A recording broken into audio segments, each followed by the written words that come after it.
Welcome to the Leadership Insights podcast, the podcast that takes you on a journey into the world of leadership, offering a deep dive into the minds of accomplished leaders from various fields around the world.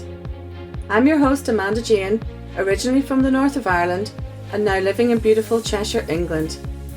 Together we'll explore the strategies, experiences and wisdom that have shaped these incredible leaders into the visionaries they are today through solo episodes and interviews. I'm a leadership and communications coach myself, and I'm passionate about promoting a coaching culture in the workplace, as well as empowering leaders to flourish personally and thrive professionally. Whether you're a seasoned executive, an aspiring leader in business, or someone simply fascinated by the art of leadership, each episode will provide valuable insights, practical tips, and inspiring stories. So get ready for a dose of motivation, innovation, and leadership brilliance on the Leadership Insights podcast, brought to you by amandajane.co.uk.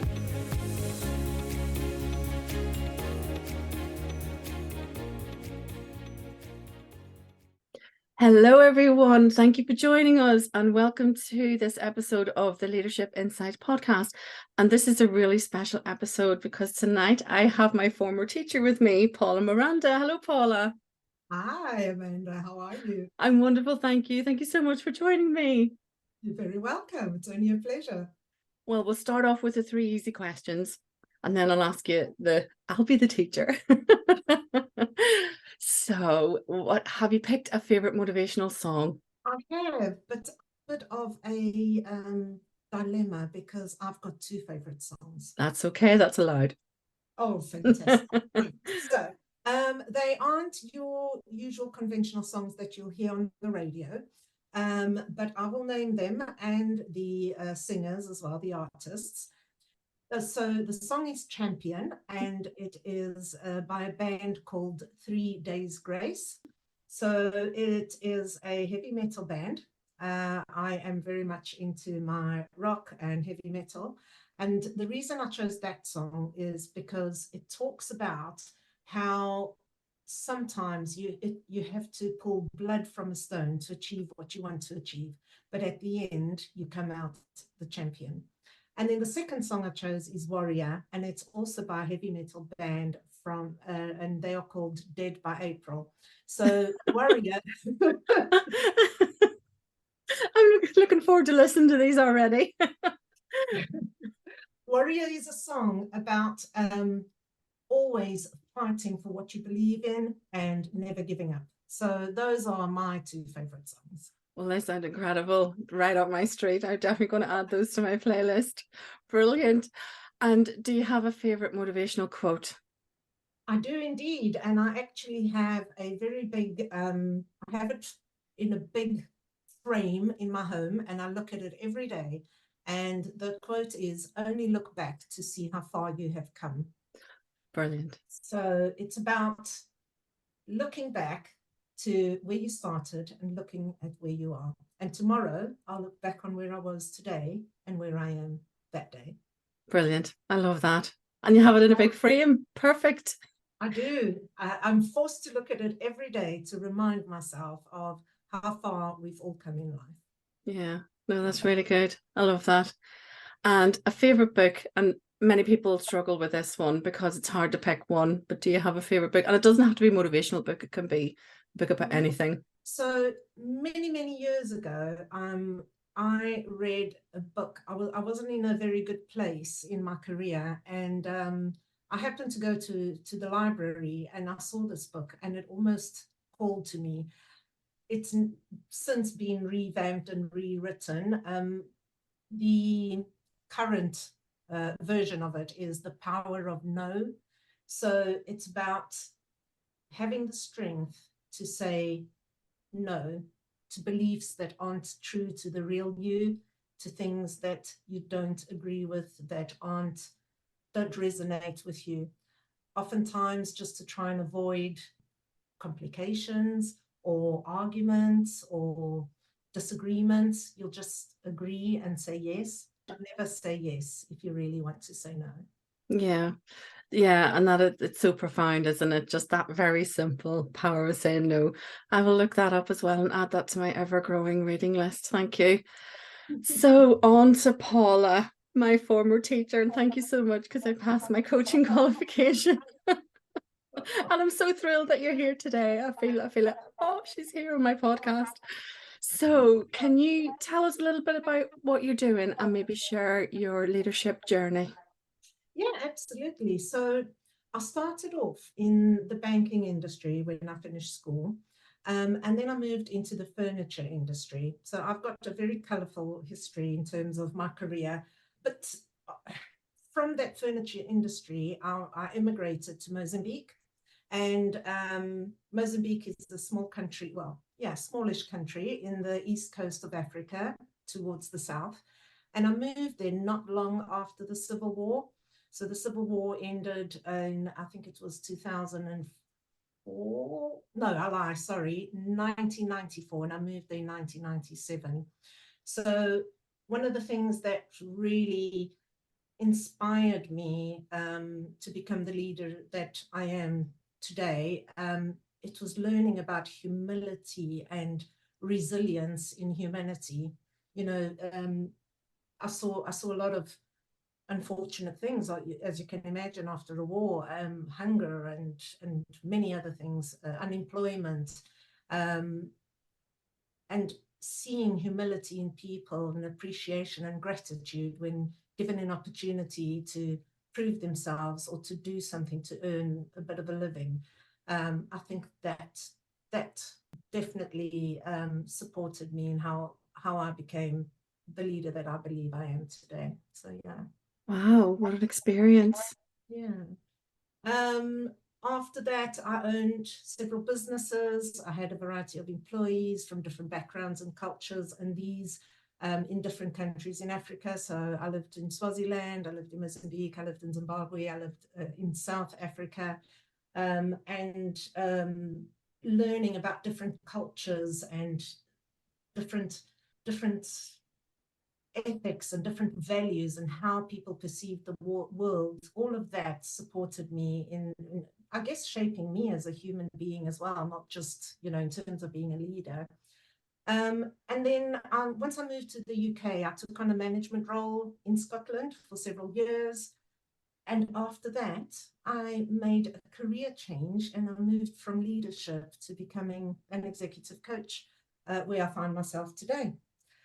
Um, One of my greatest learnings from over the years is that people as a whole, they are good at the core, and their actions are based on goodwill.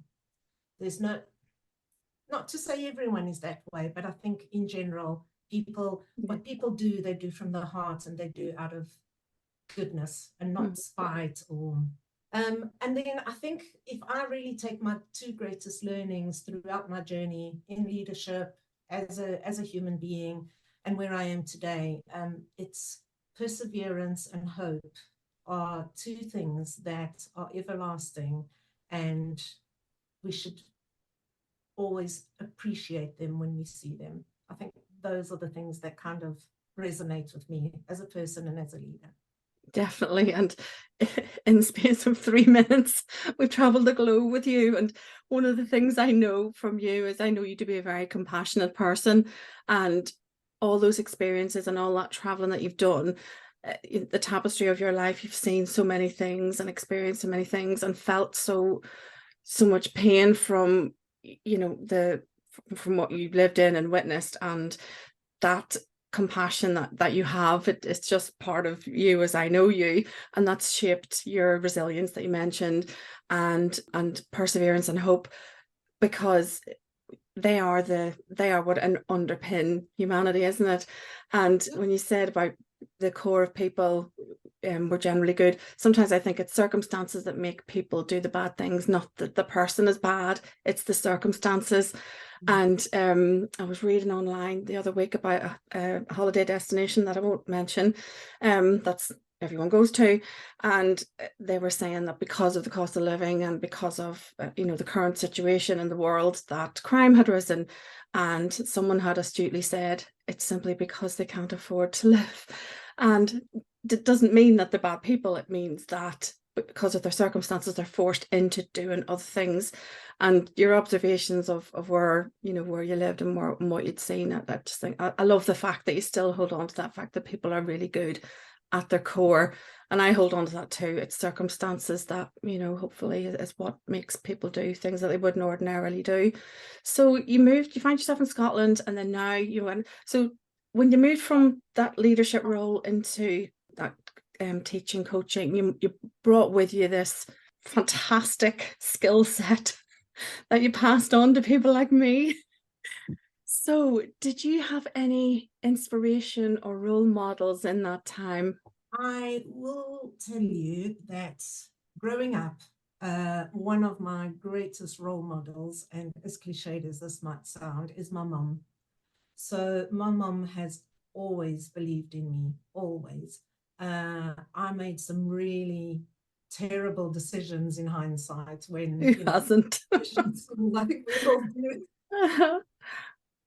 I actually left school before finishing school because I wanted to get a job, I wanted to be independent, I wanted my freedom.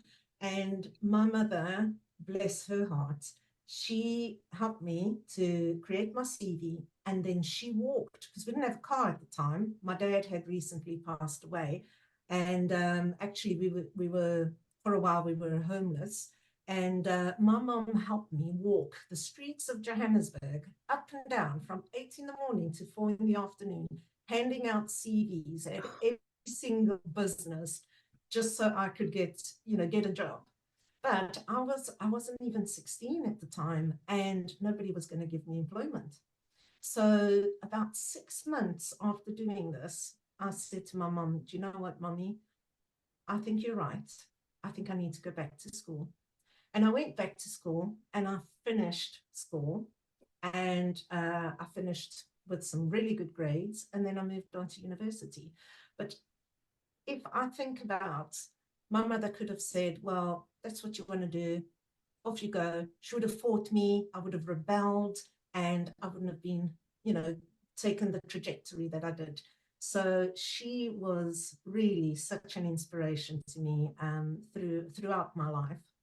But then I do have two other individuals, if I may. Of So course. one of them, I'll just mention her first name. So her name is Celia, and I was managing an establishment for about 6 years, and she showed me where I was going wrong, but without ever making me feel like I was going wrong.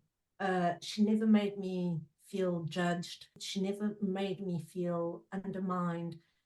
But she had a way about her that really made you reflect and do what her suggestions were, but without really making it feel like they were her suggestions. So she was a real inspiration to me.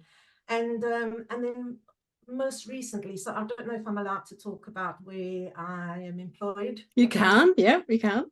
So I'm employed by Remit Training. We're a apprenticeship provider, and there is somebody who works for for this organization. Her name is Diane, and I actually made a note here. I said she showed me empathy without judgment at one of the lowest points in my career.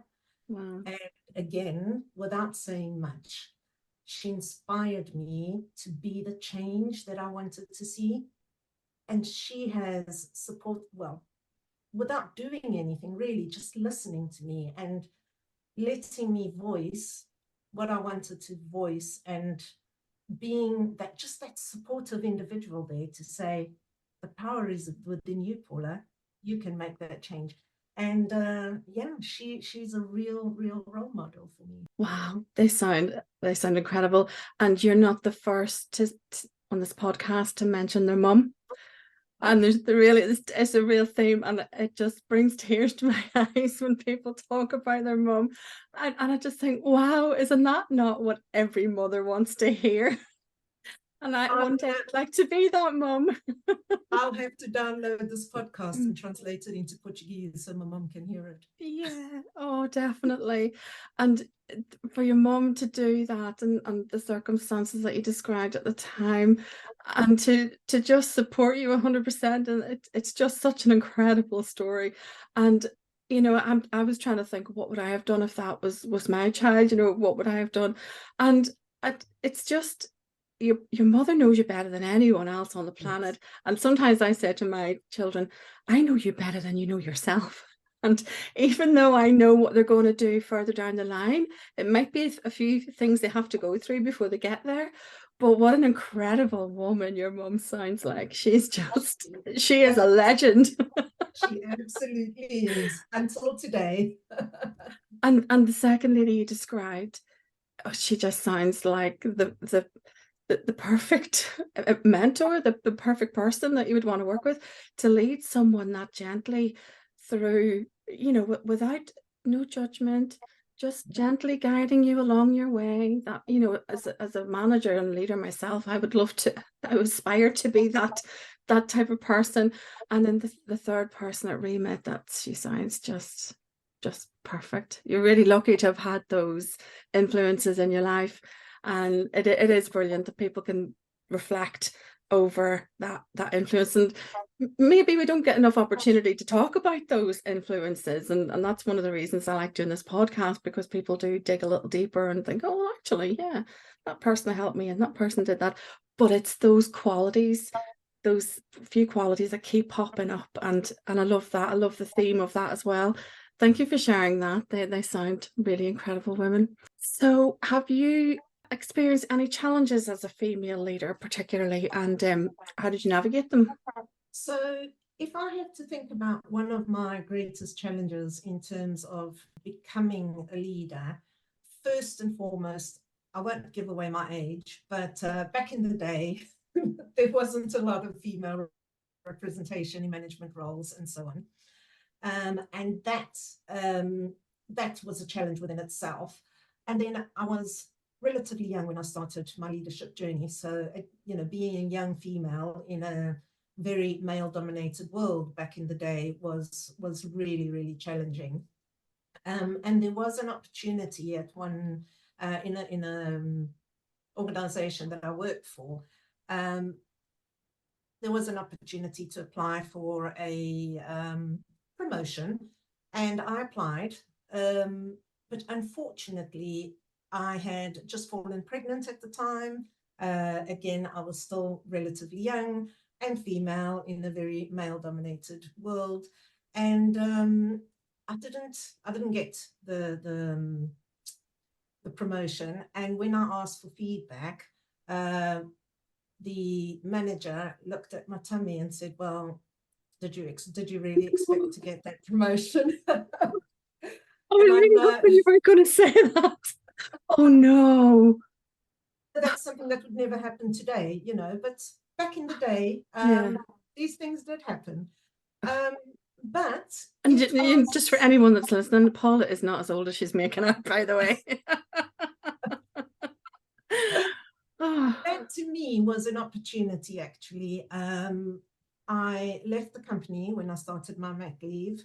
I had my baby, and I wondered at the time, do I want to be following a shepherd, or do I want to be a shepherd? Mm-hmm. And that's when I started my own business. So it was a very big challenge at the time. I mean, I'm speaking of it now like it was just a, snap of the wrist and that was sorted. I obviously cried. I was so disappointed. I was angry. I was upset. But once I let all of those emotions pass through me, took some time for reflection, thought about what is it that I want to do and what legacy do I want to leave my children. It's definitely not one of feeling defeated, because defeat is not one of my values, and it's not a word I like in my vocabulary. And I thought about, what are my strengths? What can I do? where am I in this current world, and what can I bring to help others? And so I did. I opened my own business, and I ran it quite successfully for 11 years. So Wow. And probably it worked very well around your family. it absolutely did. Yes. Perfect. And what was it, can I ask? So living in Mozambique, this was at that time. Living in Mozambique, I speak Portuguese. Portuguese is my first language. English is my second language. And there were a lot of South African expats moving into Mozambique, especially large businesses, and they needed a lot of representation in the court systems. So I did, during my maternity leave, I did my qualification in language interpretation. So I qualified. I then got my accreditation through the High Court and Supreme Court of Mozambique. So I became an official sworn translator from English to Portuguese and Portuguese to English. So yes, that was me.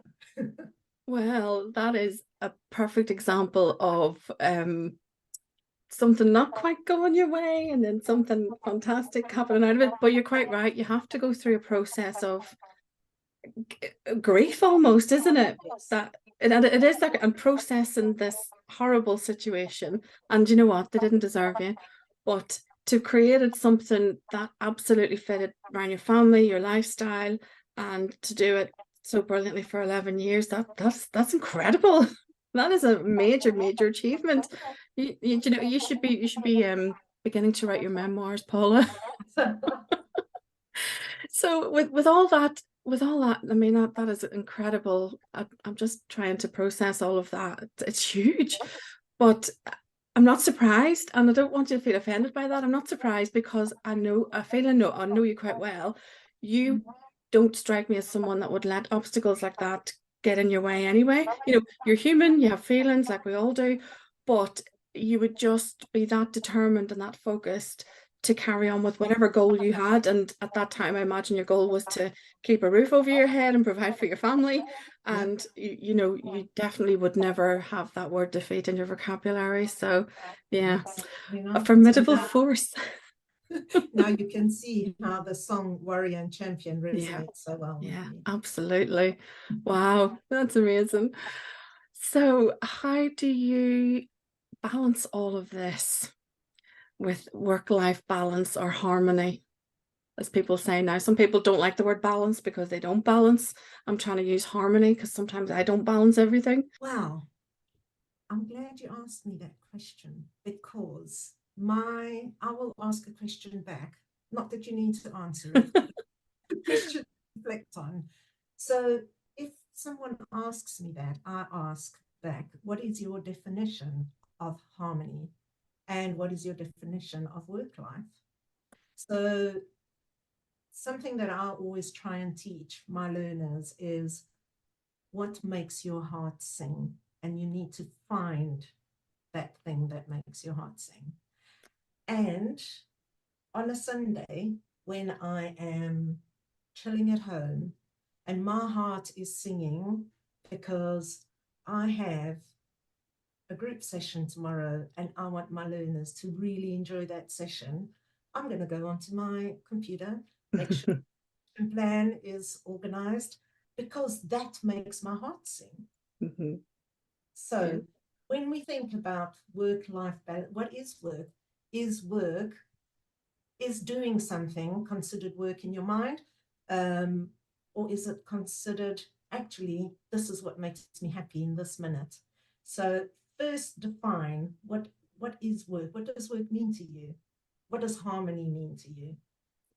And Really, yeah, really interesting way to put it. I have a day job and I love my day job. And then I do this, and this isn't work for me. This is what makes my heart sing. I love doing the podcast. I am a bit of a workaholic, I know that, but I involve my children. I get them involved in what I'm doing. I show them the metrics and things like that. I get to talk to the most incredible people from all around the world. And yes, sometimes I'm sat here thinking, I'm talking to this person and they're they're on the other side of the planet. And you're right. I've always known that. Is it Confucius that said, if you enjoy your job, you never work a day in your life, or whatever that phrase is. And I think it takes a wise person to keep going to find the job they love, because sometimes people get comfortable and they are afraid to step out of their comfort zone. But the great things are outside the comfort zone.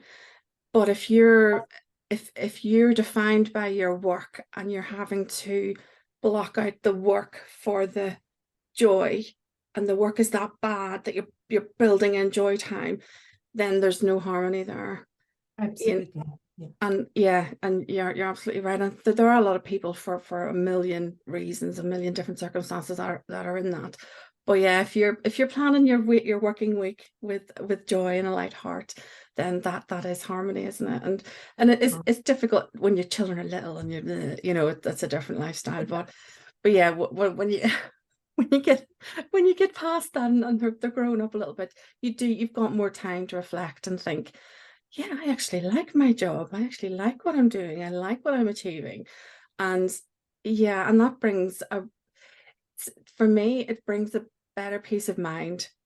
If I don't have to worry, that's my measurement. If I've not got that many worries, that's the harmony and being organized and doing all of that. So you totally turned that around on me. Were you expecting anything, Amanda? No, yeah, yes, I learn. Yes, I've learned from the best. Yeah. So within that, then, so what do you like to do to relax then, apart from planning your lessons for the week? Do you have any hobbies? Anything apart from planning lessons? Well, there's three things. One of them is a very simple one, which I think a lot of people resonates with a lot of people, and that is nice bubble baths. Either some music in the background or a podcast. I love a bubble bath in the evening, especially. And then two other things that I enjoy doing is learning and playing World of Warcraft. So a little bit Wow, unconventional, yes, I love that. and unexpected. But I do love learning. I'm just about to finish another level 5 diploma that I have enrolled onto. It's a 2-year program and I'm finishing next week. So I have enrolled in an additional one. I enrolled in December to start now in March. So I don't know why at this age I still want to continue learning, but I love it. So it's a hobby. It's something I thoroughly enjoy. It keeps me motivated. It keeps me alive, I guess. And then I do enjoy playing my World of Warcraft when I want to go and step away from my world temporarily. I play my World of Warcraft. I love that. It's the last thing I expected you to say, but I think that's fantastic. And it's complete escapism, isn't it? Yes. Because you just go into literally another world and you're doing something else completely. My escapism is Scandinavian dramas. Yeah, I love, well, they call it Scandinavian world dramas, and the grittier the better, because I can completely immerse and I'm not thinking about anything else whatsoever. No, that's really good. That's yes, and me too. I'm constantly learning. I'm always don't know why. There must be some common thread, but I'm constantly learning, constantly evolving. And I think it's just a curious mind, and which it surely has to be a good thing. But I will constantly ponder down down a rabbit hole. Well, why is this and what is that? And but it's something that I have always done, and I don't think that's going to change in me. So my final question for you, Paula: what legacy do you hope to leave as a leader? So on my tombstone, I want 2 words: unapologetically me. But if I think of my legacy throughout the years, even with my learners, I think one thing I would really like to leave as a leader is that I always believe in others. I always believe in their potential. I believe that nothing can stop you from getting what you want. And I hope that I help bring that into others. that is what I would like to leave. So one day if somebody goes, Paula Miranda, yeah, I met her 10 years ago. And you know what? The one thing that I will always remember about her is even when I didn't believe in myself, she believed in me. I'm smiling because 2 days ago I put something on my website, and see if I can quote myself correctly. If your mentor believes in you, you will not fail. And that's just what you've said. And I must have got that from you. That is on my website right now. I've written those words. If your mentor believes in you, you will not fail. And that's precisely the vibe that you give to all your learners. Because I remember when I was studying with you, and you were so that you were just so, of course you're going to pass. It was just never in doubt. So but I accepted that as fact. So I never had any doubt. So I didn't waste any time thinking, I'm not good at this. I just focused on learning and doing the thing. But that is really interesting that you said that, because I think you do instill that in your learners, and I will forever be grateful, because I enjoyed the experience immensely and I learned so much from you, and I'm so thrilled that you were able to join me today. And thank you for joining me, but thank you for all the things that you taught me, and we will be in touch forever. I hope. And but it's been a real pleasure talking to you tonight, and I'm going to be thinking, World of Warcraft, I did not see that coming, but I but I think that's amazing. But yeah, thank you so much for your time and for your stories and the rich tapestry of your life. It's just been a real insight, and thank you so much. Thank you, Amanda. Thank you for listening to the Leadership Insights podcast today, and special thanks to my lovely guest, Paula Miranda. Join me on the next episode for more inspirational leadership stories and insights. You can follow me on Instagram at Coach Amanda Jane, or visit my website amandajane.co.uk. Bye for now.